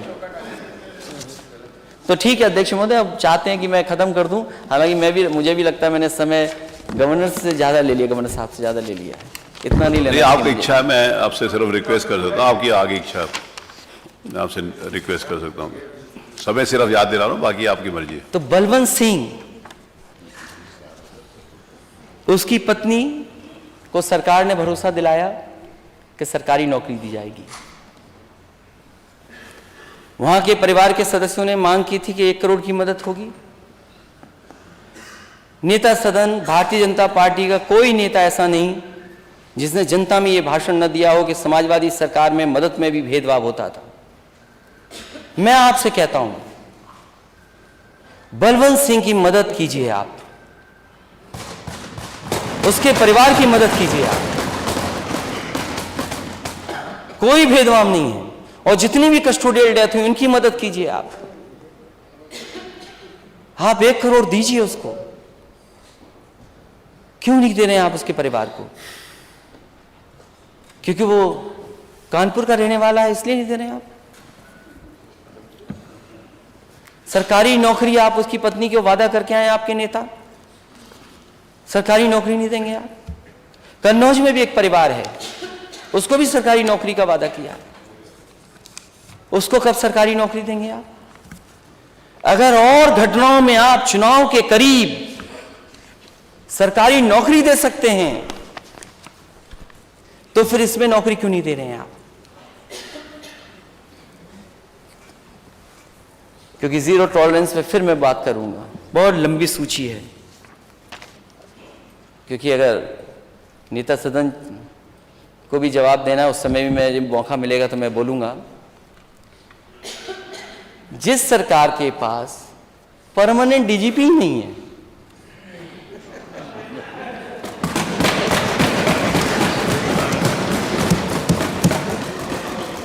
हम विपक्ष को टॉलरेट कर लेंगे थोड़ी देर के लिए।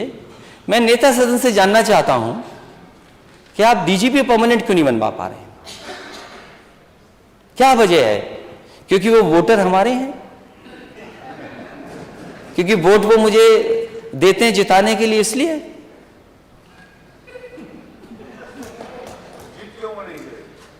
अभी पता नहीं लगा कितने वोट से जीते।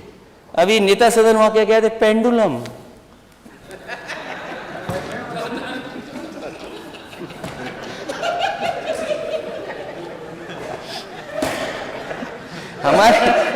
हमारे नेता सदन फिजिक्स भी जानते हैं।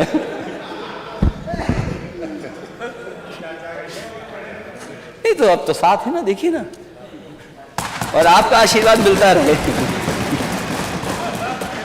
ऐसे अध्यक्ष महोदय, परमानेंट डीजीपी नहीं है आपके पास। एक दिन मैं जानबूझकर गया पुलिस हेडक्वार्टर में, क्योंकि समाजवादियों ने बनाई और वर्ल्ड क्लास इंफ्रास्ट्रक्चर दिया।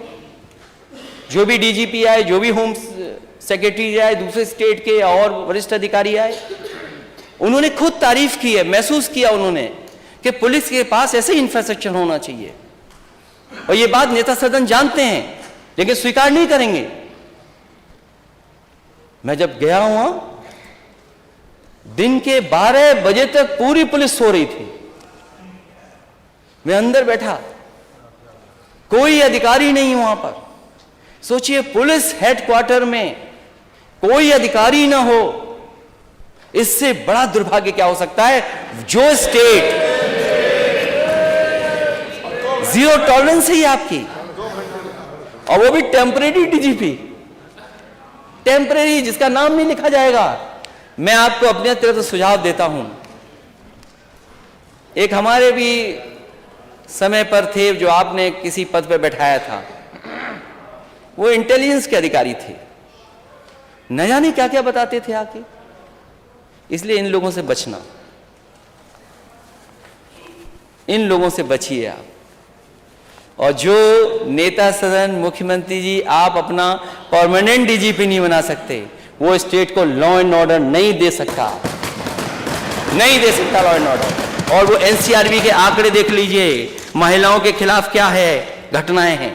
मैं अगर पढ़ दूं तो बहुत समय लग जाएगा अध्यक्ष महोदय। कितनी घटनाएं हुई महिलाओं के ऊपर, घटनाओं में उत्तर प्रदेश नंबर 1 है। Number 1 crime against women, number 1 है स्टेट। और ये कोई आंकड़े हमारे नहीं हैं, ये हमारे आंकड़े नहीं हैं, एनसीआरबी के आंकड़े जो आप आंकड़े देते हैं। आप स्टेट कहां खड़ा है, कहां खड़ा है स्टेट, ये एनसीआरबी के आंकड़े हैं। यूपी सबसे आगे, नंबर 1 है यूपी, महिलाओं के ऊपर अन्याय अत्याचार होने पर नंबर 1 है, नंबर 1। और घटनाओं में रेप में नंबर 3 पर है। यूपी में 3 साल में दर्ज क्राइम नंबर 1 है। हम लोग कहां खड़े हैं, हम लोग महिला अपराध में। यूपी में रोज 153 महिलाओं से होती हिंसा, रेप, छेड़खानी, पिटाई, एनसीआरबी के आंकड़े बता रहे हैं, ये हम नहीं बता रहे हैं। और ये एनसीआरबी के वही आंकड़े हैं जो आपकी तरफ से जाते हैं, कोई विपक्ष नहीं भेजता ये आंकड़े। और एनसीआरबी के आंकड़े देख करके आपको खुद दुख होता होगा। और जिस सरकार के पास टेम्परेरी डीजीपी हो, परमानेंट नहीं है डीजीपी, हमारी सरकार होती, समाजवादियों की सरकार होती थी, तो गवर्नर हाउस से हर दिन नोटिस आता था, प्रेस में बात कही जाती थी, माननीय गवर्नर कुछ नहीं कह रहे। अब तो कुछ नहीं कहा जा रहा है। गवर्नर के ऊपर आपके विधानसभा में गवर्नर के ऊपर कोई अच्छा नहीं कहेंगे, इंगित करके नहीं कहा जा सकता। मैं अब नहीं वो शब्द वापस लेता हूं, गवर्नर पे कहा हो। लेकिन उस समय वहां से आवाज आती थी, बगल से विधानसभा की से, अब आवाज ही नहीं आती। और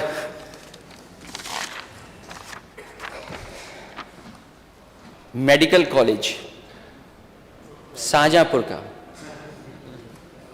मंच पे आप भी थे, उस समय के स्वास्थ्य मंत्री वो भी थे। पहला मेडिकल कॉलेज का दिल्ली और उत्तर प्रदेश सरकार का शिलान्यास हुआ था उस समय। वित्त मंत्री हैं आप,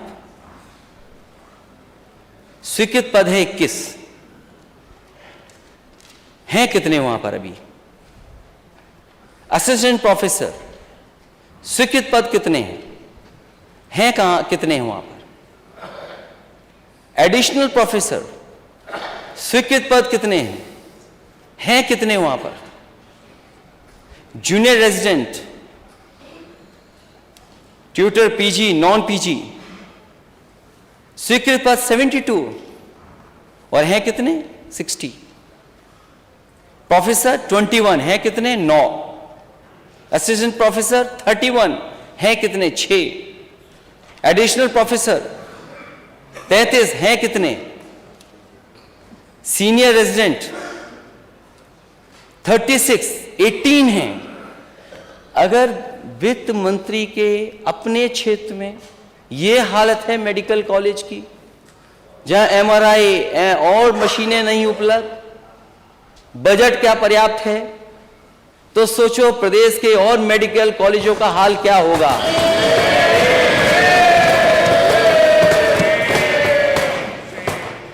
नेता सदन के क्षेत्र में 500 बेड सुपर स्पेशलिटी बच्चों का, 200 बेड्स उसके लिए बजट, और जो टीचर्स प्रोफेसर्स की पुरानी मांग रही कि उनको सुविधाएं मिलनी चाहिए पीजीआई जैसी, आप कितने मेडिकल कॉलेजेस को दे रहे हैं? और फिर जब इन्वेस्टमेंट लाना चाहते हैं तो कंपनियों के घर पे जाकर क्या बोले, उनके स्वागत में न जाने क्या क्या करते हैं ये लोग जाकर के। और मुझे याद है सुपर स्पेशलिटी हॉस्पिटल के लिए शाहपुर जी, पालन जी, देश की one of the best company है कंस्ट्रक्शन, मेडिकल कॉलेज के एक सुपर स्पेशलिटी हॉस्पिटल बना रही थी।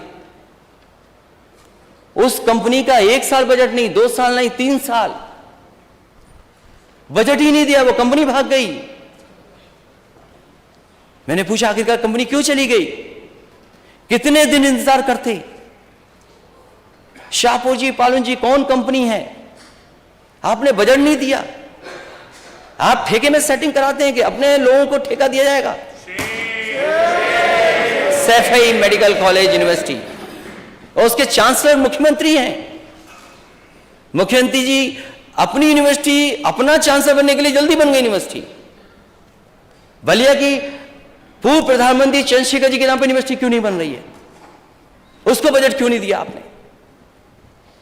पूर्व प्रधानमंत्री अटल बिहारी वाजपेयी जी की यूनिवर्सिटी, मेडिकल यूनिवर्सिटी यहीं बननी थी। अभी भी हो सकता है लोहिया इंस्टीट्यूट के किस फ्लोर पे चल रही हो यूनिवर्सिटी, वो क्यों नहीं दिया आपने? आपके बगल में कैंसर इंस्टीट्यूट बना है।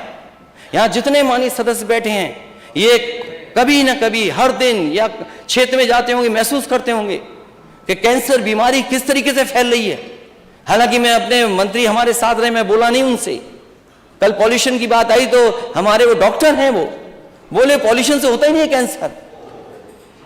अब उनकी स्टडी होगी किस तरीके से कैंसर फैल रहा है, और आप नेता सदन खुद दस्तखत करते होंगे न जाने कितनों की मदद के लिए।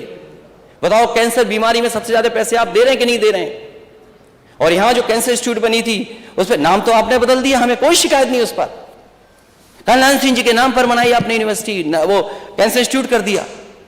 लेकिन क्यों उसके लिए आज तक कोई पैसा नहीं दे रहे हैं आप? बजट क्यों नहीं दे रहे हैं आप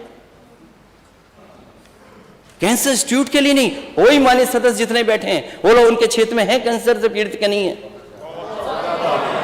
कहां जाते हैं इलाज के लिए? सोचिए, मुंबई जाते हैं इलाज के लिए, दिल्ली जाते हैं इलाज के लिए, और ये ऐसी बीमारी है, गंभीर बीमारी है कि पता नहीं किसको ले जाए और कब आ जाए, कौन गरीब को आ जाए, किसको आ जाए। ये हमारे मंत्रियों की गलती नहीं है, ये काम करना चाहते हैं मंत्री हमारे, डिप्टी सीएम काम करना चाहते हैं, लेकिन बजट ही नहीं देते ये लोग। नेता सदन बजट क्यों नहीं दे रहे हैं आप? और मैं इसलिए कह रहा हूं ये बात, रसूलाबाद का एक बार मैंने वीडियो लगा दिया, फोटो तस्वीर लगा दी, मंत्री जी ने 1 घंटे में सब साफ करा दिया, सफाई हो गई, वहां सब कुछ हो गया। वो तो काम करना चाहते हैं, लेकिन बजट क्यों नहीं दे रहे हैं ये लोग? मेडिकल कॉलेज की स्थिति क्या है? आज गरीब इलाज नहीं करा पा रहा है, ऑपरेशन नहीं करा पा रहा है। पीजीआई की खबर आपने पढ़ी होगी, जीरो टॉलरेंस क्यों नहीं है आपका मेडिकल के क्षेत्र में? 4 दिन भटकती रही महिला, बाद में जान चली गई। आपने जो वेंटिलेटर्स दिए, वेंटिलेटर्स नहीं है, सब कूड़ा करकट हो गया है। क्या कैपेसिटी बिल्डिंग कर रहे हैं आप? $500 ट्रिलियन की इकोनॉमी का सपना देख रहे हैं, मेडिकल व्यवस्था ध्वस्त है आपकी, किसी गरीब को इलाज नहीं मिल सकता।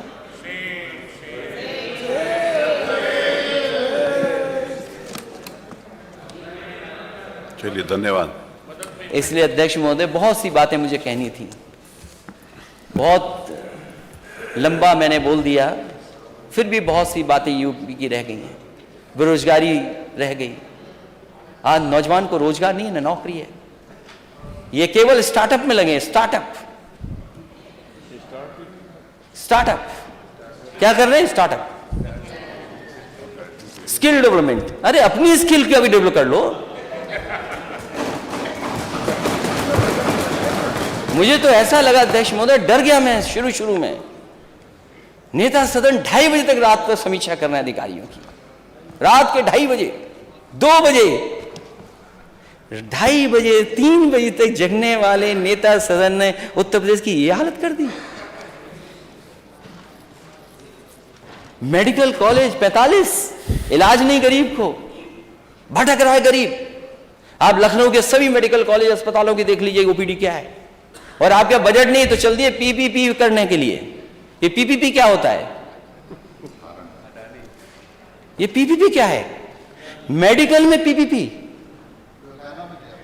ये आपकी जिम्मेदारी है, सरकार की जिम्मेदारी है स्वास्थ्य की सेवाएं।